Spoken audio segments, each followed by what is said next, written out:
cred și în mod semnificativ, inclusiv în Regatul Unit. Nu, băi, omule, numai cu coronavirus, nu te mai poți uita la nimic la televizor. Băga mea și pula ei să-mi bag, nu mai vezi o televiziune, nu mai vezi nimica.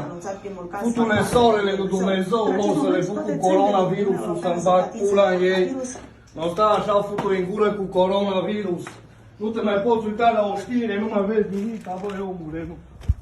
Băga mea și pula în corona, nu o să-mi bag.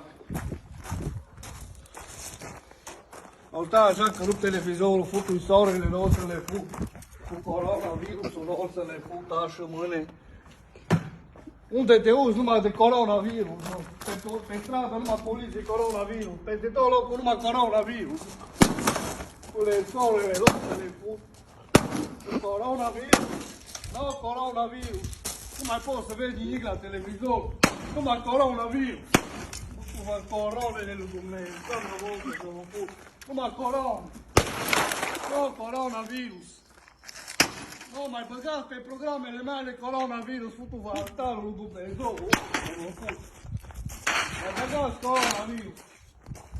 Mai băgați coronavirus pe programele mele. Mai poți să vezi un film în ziua de azi.